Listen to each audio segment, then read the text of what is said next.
Wo bleibt dann, meine Damen und Herren, jedes internationale Vertrauen in unsere Politik? To the German people, he will always be simply Der Alte, the old one. His name is Konrad Adenauer, and this is his biography.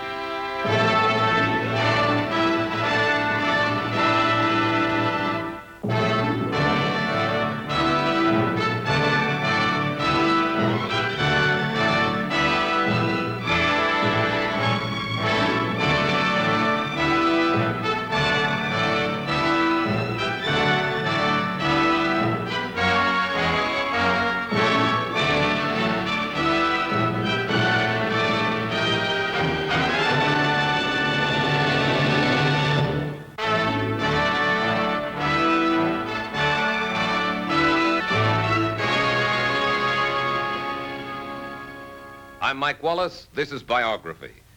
Our story, Konrad Adenauer. For more than a decade, Chancellor Konrad Adenauer dominated German politics. It took a man of his stature, of his iron will, to rebuild a war-shattered nation into a prosperous, stable power. And it is characteristic of the aging chancellor that he said more than once, "I am worried by the thought of what will become of Germany when I am no longer here." At the age of 85, West Germany's Chancellor Adenauer still possesses the drive, the sense of authority, which have characterized his career as a politician and a statesman. Adenauer's colleagues have said, his kind of strength is elemental, instinctive.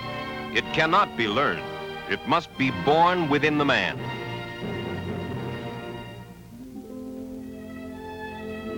Born in Cologne in 1876, Adenauer is raised in a devoutly Catholic household. His father, Konrad Adenauer Sr., prides himself on his efficiency as a secretary in the district court of Cologne. Konrad's mother, an energetic, forceful woman, urges her son to become a professional man. As a young law student, Adenauer is somewhat reserved, aloof even at informal outings.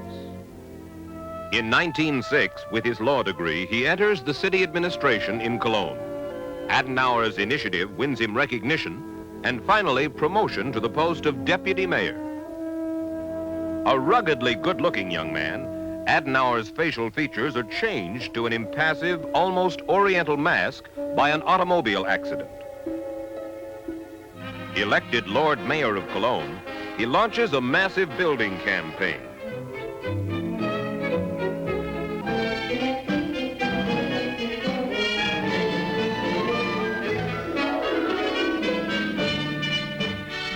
Opposed by more conservative city officials who call him Germany's most expensive mayor, Adenauer tenaciously pushes through his plans. He makes Cologne foremost among the Rhineland communities of Germany. Germany in the early 1920s is racked by confusion and post-war inflation.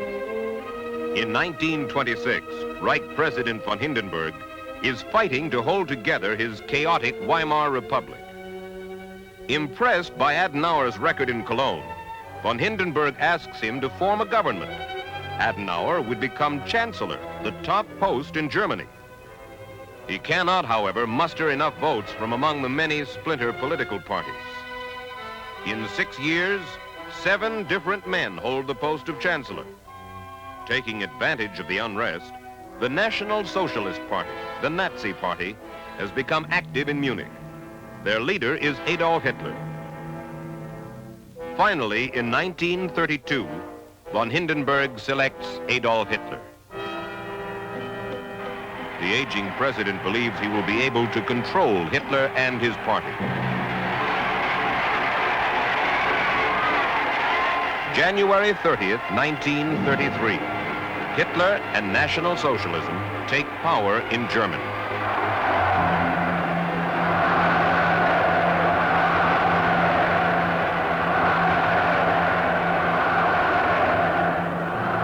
Adenauer's strong Catholic faith and his firm belief in a democratic government are diametrically opposed to the Nazi credo.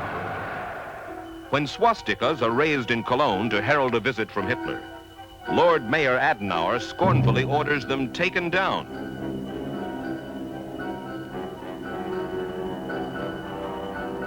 Branded an anti-Nazi, Adenauer is unceremoniously sacked as Lord Mayor. For 10 years, Adenauer lives in virtual exile, but he is constantly harassed, hounded by the Nazis for his refusal to compromise with the Third Reich. Then, in 1944, he is arrested by the Gestapo. Adenauer is finally released when his oldest son, an officer in the German army, convinces the authorities of his father's innocence.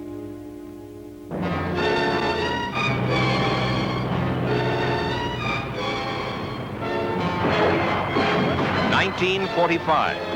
The city of Cologne stands directly in the path of the Allied advance through Germany. Allied troops take over Cologne, a city virtually reduced to rubble.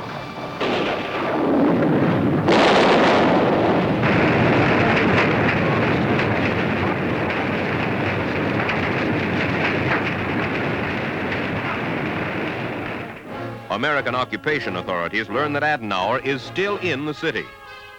His previous success with the municipality makes him a logical choice for the post from which the Nazis had expelled him more than 12 years before. Konrad Adenauer is once again Lord Mayor of Cologne. With the signing of the armistice, Cologne becomes part of the British zone of occupation. Within 5 months, Adenauer clashes with the English military governors. He stubbornly resists official orders and decides instead to carry out his own plans for the reconstruction of the shattered city. When he makes his fight public, British authorities demand his resignation. Now, in his personal file, beside the words, "Dismissed by the Nazis," Konrad Adenauer makes the notation, "Dismissed by the Liberators." 1946. Konrad Adenauer is 65 years old, but now he begins to rally support for a new political party, which will break through old religious barriers, bringing together for the first time Germany's powerful Catholic and Protestant factions. He wants to be in a position to assume full leadership on the day when his nation will again have self-government. Spurred by his personal drive and persuasive powers, the CDU, the Christian Democratic Union, emerges as West Germany's strongest political organization. Adenauer wastes little time in making his position in the party known. Having been born in 1876, he points out, "I presume I am the oldest among those present. If no one objects, I may therefore consider myself president by seniority."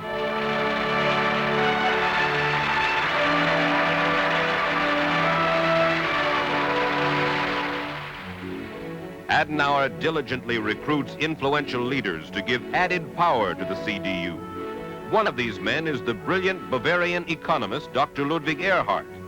Erhard will create the blueprint for the industrial recovery of West Germany. By 1948, Konrad Adenauer is one of his nation's most prominent leaders, repeatedly called upon by the Allied authorities for suggestions on matters of policy. Says General Lucius Clay, U.S. military governor, admiringly, "Adenauer has the intelligence and character to act as a statesman." July 1949. Adenauer concentrates his full attentions on the coming elections, Germany's first free elections in more than 25 years. He seeks to create not only the image of the benevolent father, but of the leader whom the German people would be eager to follow.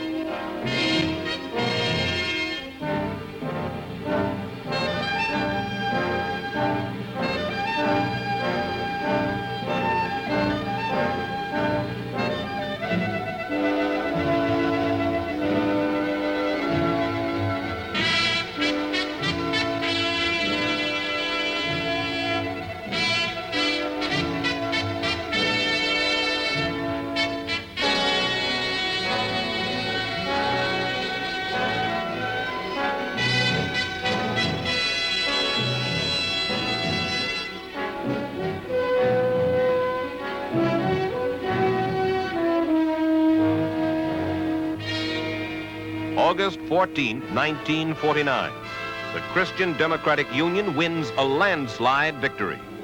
At the age of 73, Konrad Adenauer is named Federal Chancellor of West Germany.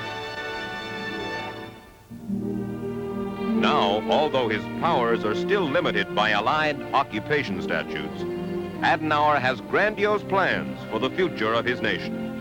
He envisions himself as the leader who will end the centuries-old animosity between France and Germany, who will win back respect for Germany among the other Western nations. And he is fully confident that, in time, he can bring about the reunification of East and West Germany under a democratic and stable government. I believe that patience is the strongest weapon in the armory of the defeated, Adenauer says, and I possess a great deal of it.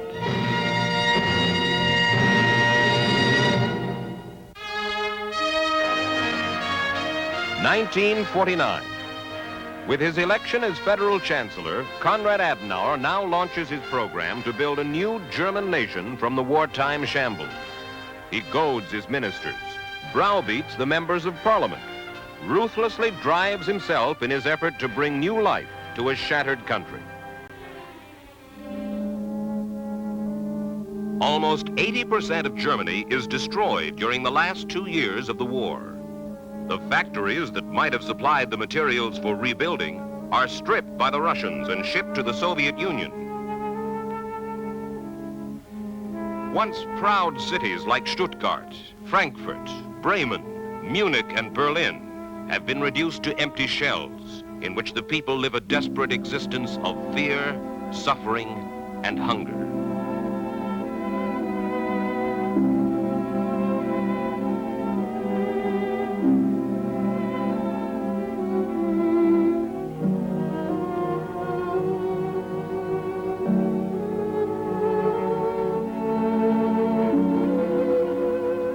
The German people seem apathetic, unable to find the incentive to reconstruct their lives, to regenerate their nation. The natural flow of food and materials between agricultural East Germany and industrial West Germany has been effectively stopped by the Iron Curtain. Allied regulations on industry and manufacturing are restrictive, adding to the problems of West Germany. Adenauer has given the awesome responsibility of planning the financial recovery of Germany to one man, his Minister of Economics, Dr. Ludwig Erhard. Erhard proposes that all restrictions be lifted on industrial production, that all rules governing labor, hours, and wages be set aside. A fiercely competitive form of capitalism, Erhard feels, will give life to the German economy. It can't possibly work, Allied officials answer. But go ahead anyway, things can't get any worse.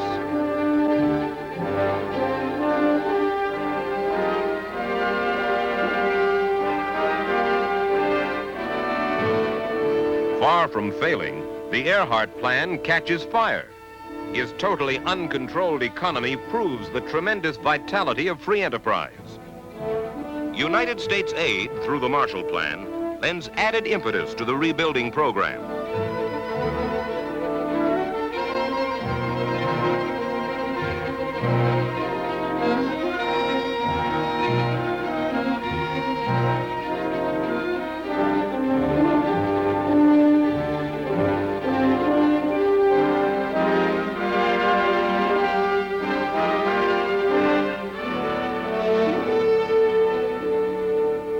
Now, out of the ashes of defeat, Phoenix-like, the new Germany slowly rises.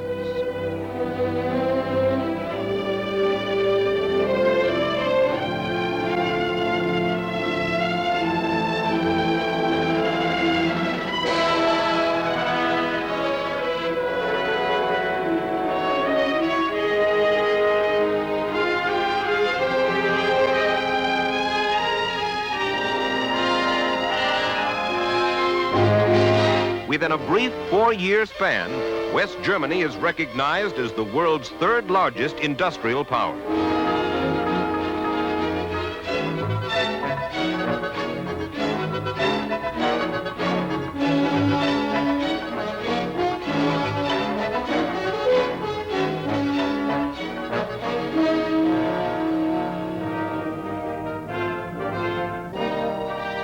the nation is soon swept up in what is called the Wirtschaftswunder, the modern economic miracle of recovery.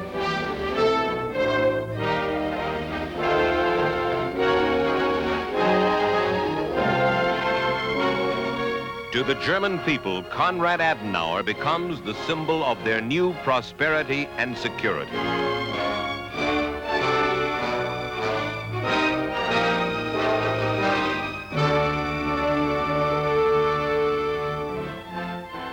The Chancellor rules the CDU as rigidly as he rules the German Parliament. After watching him win a marathon debate to convince party members to back his plans for a new German army, an admirer cracks, Dr. Adenauer just succeeded in removing the backbones of 270 men without shedding one drop of blood.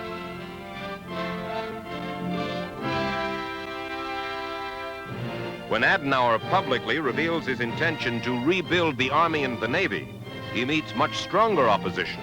The German people are frankly frightened by the prospect of renewed military power. France and Russia watch warily the passing of the new draft law. Adenauer argues that it's the duty of West Germany to make a contribution to the defense of the free world, that the new armed forces will give greater status to the nation and greater strength in the difficult struggle for a unified East and West Germany.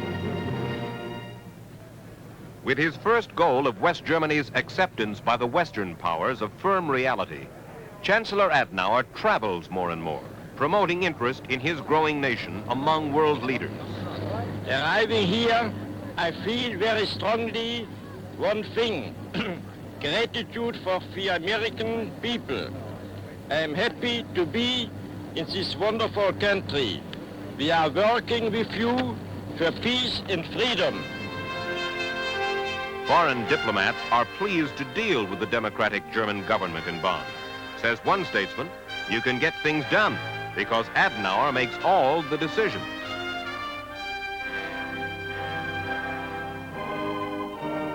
May 5th, 1955, the Allied occupation of Germany ends.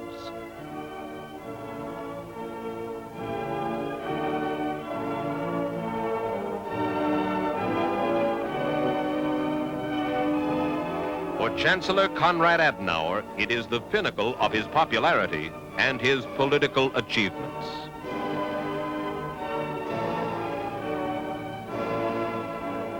On the same day, West Germany is officially admitted as a member of NATO. The Western powers welcome a valuable new ally as the German army aligns itself with the free world in opposing communism.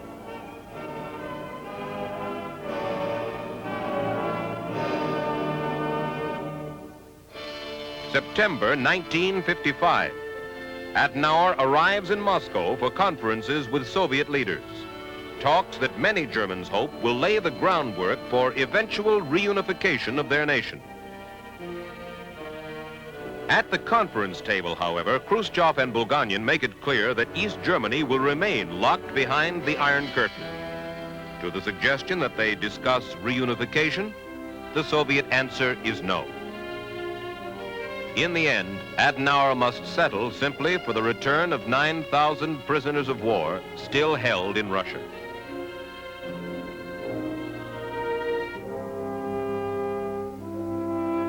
January 6, 1958. Thriving on his own formula of hard work without fretting, Adenauer celebrates his 82nd birthday, surrounded by his 7 children and a host of grandchildren.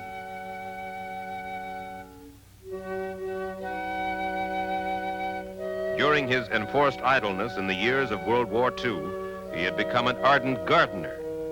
The Nazis, Adenauer remarks, made me an authority on roses.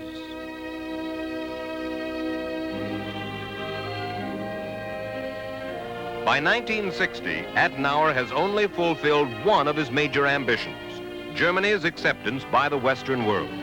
Now he concentrates on the nagging problem of Franco-German relations. There is a deep enmity between these powerful nations who have fought each other in 2 world wars. Adenauer, however, feels that he and General de Gaulle can solve all the ancient differences and misunderstandings.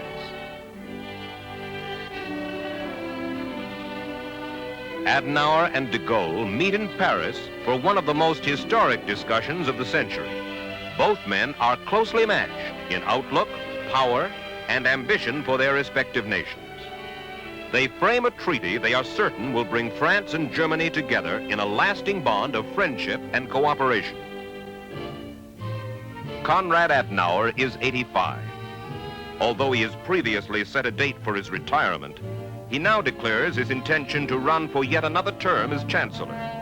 But now his advancing years are taking their toll.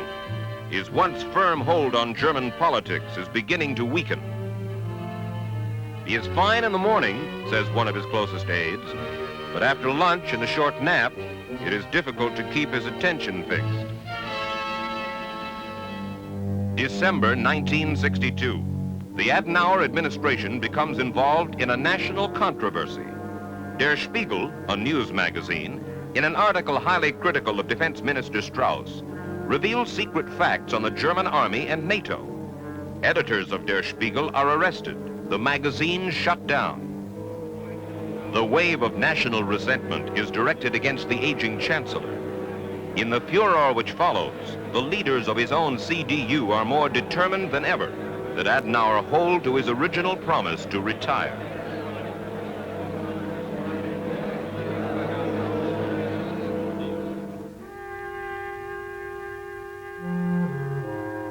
Adenauer stubbornly fights for the right to choose his successor. His party, the CDU, names Economic Minister Ludwig Erhard as its candidate. Erhard is a rubber lion, Adenauer snorts. He prefers to avoid a struggle where possible. But Der Alte is forced to give in and accept the party's decision.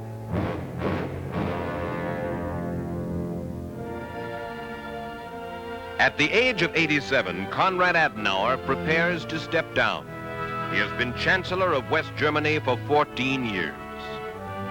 Adenauer has cleared the ruins, says a high official in Bonn. The old one's successors must now complete the building of the new Germany.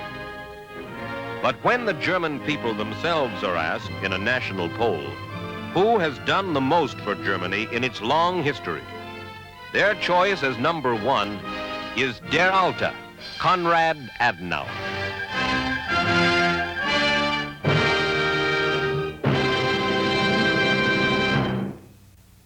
The German people have always needed and followed a powerful leader. Konrad Adenauer has been such a figure. At times, his critics claimed that he had acquired too much power, that he had become a virtual dictator. Adenauer answered the charges bluntly. My wish is that sometime in the future, when mankind looks beyond the dust of our times, he said, it can be said of me that I have done my duty. Mike Wallace, for Biography.